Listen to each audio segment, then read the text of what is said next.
Assalamualaikum warahmatullahi wabarakatuh. Yang terhormat Bapak Marnala Joshua Hutajulu SPT MAB selaku dosen pengampu mata kuliah Komunikasi dan Negosiasi Bisnis, serta teman-teman yang telah menyaksikan video ini. Pada video kali ini, saya dan teman sekelompok saya akan memaparkan atau mempresentasikan bisnis plan yang telah kami buat. Bisnis plan kami yaitu Riceball Nusantara. Ya, Riceball Nusantara, kami membuat rencana bisnis mengenai kuliner. Sebelum kita masuk ke pembahasan, saya akan terlebih dahulu memperkenalkan anggota kelompok saya. Yang pertama, ada saya sendiri, Mardianti, selaku moderator untuk video kali ini. Yang kedua, ada Umbar Reksana Katisa. Yang ketiga, ada Tamrin. Yang keempat, ada Umi Nelawati. Yang kelima, Ahadia Mutiara Dewi. Baik, langsung saja untuk mempersingkat waktu, langsung ke pembahasan yang pertama. Pada teman-teman, persilahkan. Deskripsi usaha. Di dalam deskripsi usaha ini terbagi menjadi beberapa bagian. Nah, yang pertama ada nama usaha.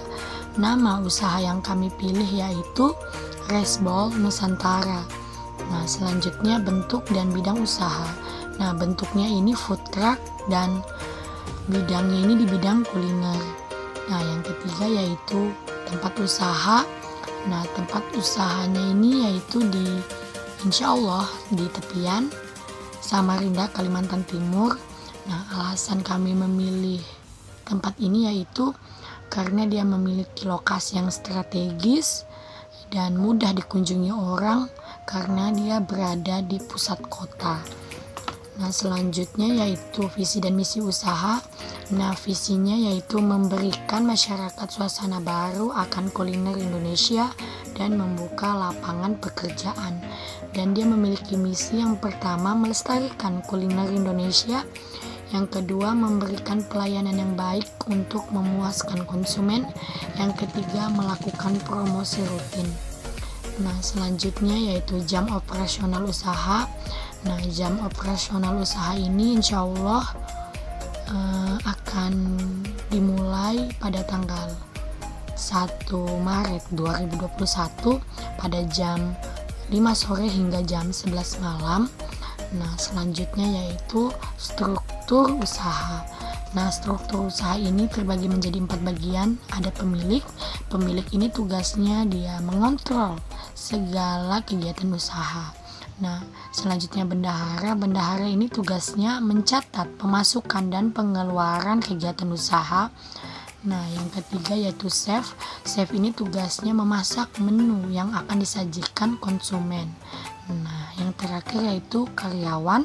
Karyawan ini tugasnya yaitu melayani konsumen dengan baik dan ramah. Baiklah, selanjutnya mengenai deskripsi produk. Riceball Nusantara merupakan usaha kuliner yang menyediakan masakan dari beberapa daerah yang ada di Indonesia. Usaha ini menggunakan truk sebagai tempat berjualan yang menambah nilai tersendiri dengan harapan dapat menarik konsumen untuk datang serta mencoba produk dari usaha kami. Riceball Nusantara menyajikan masakannya dalam kemasan riceball. Hal ini dikarenakan kemasan dalam bentuk itu mudah dan sederhana untuk dibawa kemana-mana. Kami juga menyediakan delivery kepada konsumen, maka diharapkan dengan kemasan seperti itu dapat mempermudah konsumen yang memesan dari kantor, kampus, dan sebagainya. Lalu yang kedua ada menu yang ditawarkan. Adapun menu yang kami tawarkan pada usaha Riceball Nusantara terdiri dari 10 menu, yaitu yang pertama Riceball ayam pinadar yang berasal dari Sumatera Utara. Lalu yang kedua ada Riceball rendang berasal dari Sumatera Barat. Lalu yang ketiga ada Riceball nasi lengkok berasal dari Jawa Barat. Lalu yang keempat ada Riceball nasi gudeg berasal dari daerah istimewa Yogyakarta. Yang kelima ada Riceball ayam betutu berasal dari Bali. Lalu yang keenam ada Riceball ayam taliwang berasal dari Nusa Tenggara Barat. Yang ketujuh Riceball ayam cincane berasal dari Kalimantan Timur. Lalu yang kedelapan ada Riceball kepiting soka, itu berasal dari Kalimantan Utara. Selanjutnya ada Riceball sate bandeng berasal dari Banten, dan yang terakhir ada rice ball serurit berasal dari Lampung. Berikut ini adalah tampilan dari salah satu menu yang akan kami tawarkan, yaitu rice ball rendang yang berasal dari Sumatera Barat. Selanjutnya saya akan membahas materi mengenai analisis usaha. Analisis usaha terdiri dari yang pertama target pelanggan. Target pelanggan dari usaha ini adalah seseorang dengan usia 17-30 tahun yang menyukai kuliner Indonesia, perantau yang rindu dengan masakan dari daerahnya, dan orang yang malas untuk bepergian dan mengantri untuk membeli makanan. Yang kedua, target pasar. Usaha kuliner memang sudah banyak, namun usaha kuliner yang memiliki ciri khas yang menarik di mata masyarakat sehingga masyarakat menjadi loyal, itulah yang lebih baik. Tren pasar yang kami terapkan adalah kebutuhan masyarakat yang kebanyakan adalah pekerja atau pelajar yang mungkin tidak sempat untuk masak sendiri atau tidak punya waktu untuk bepergian, maka rice bowl Nusantara ini bisa menjadi pilihan. Yang ketiga, persaingan. Kondisi dan tempat yang mudah dijangkau karena berada di pusat kota dan pinggir jalan, sehingga banyak orang yang dapat melihat rice bowl Nusantara ini. Kami selalu memberikan kualitas yang baik dari usaha ini. Untuk saat ini jumlah pesaing usaha yang menyerupai masih sedikit. Yang keempat, perkiraan bagian pasar. Berdasarkan pengamatan tempat yang mudah dijangkau dan makanan yang disajikan dalam bentuk rice bowl sehingga mudah dibawa kemana-mana, maka usaha ini memiliki potensi yang baik. Selanjutnya yaitu rencana pemasaran. Mengenai strategi pemasarannya sendiri, rice bowl Nusantara akan ada promosi melalui media sosial seperti Facebook dan Instagram.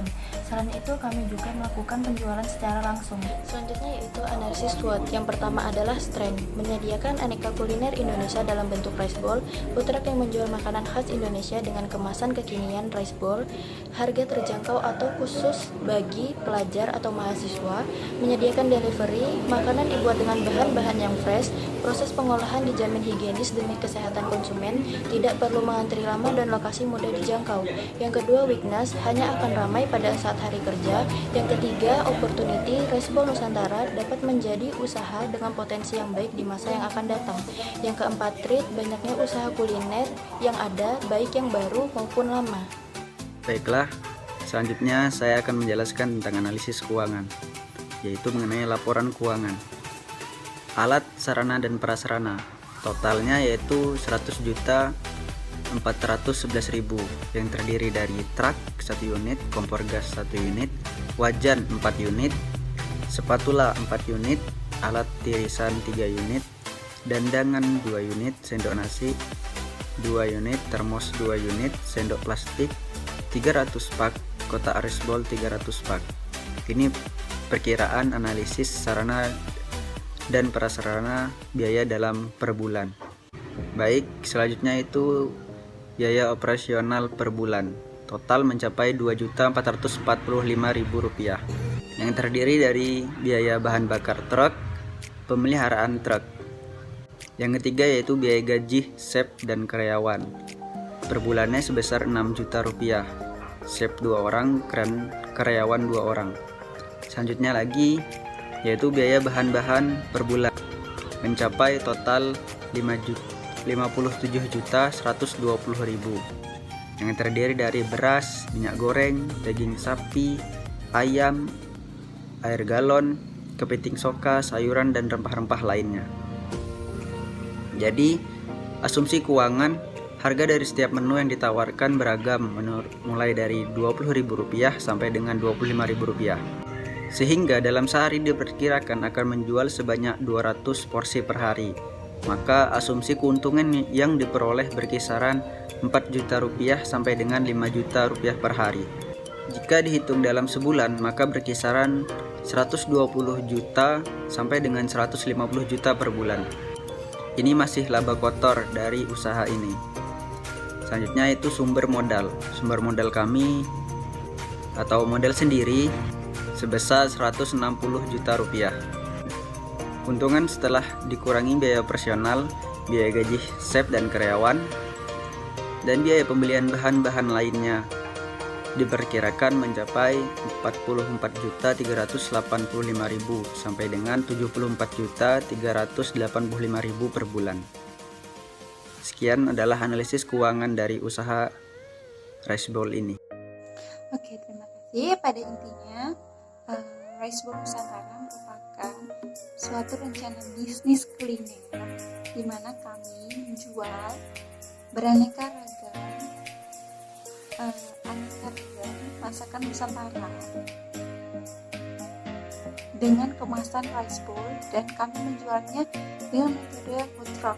Tidak menggunakan tempat kafe atau restoran, kami menggunakan food truck untuk sebagai tempat penjualannya dengan harga yang kami perkirakan kisaran 20-25 ribu rupiah. Ya, itulah tadi presentasi rencana bisnis dari kelompok kami. Apabila ada kurang lebihnya, kami mohon maaf. Ini rencana bisnis kami. Kami harap video ini dapat menginspirasi dan membuat teman-teman semangat dengan rencana bisnis kami, dan bisnis kami bisa terwujud. Untuk yang sudah menonton, terima kasih. Saya akhiri. Wassalamualaikum warahmatullahi wabarakatuh.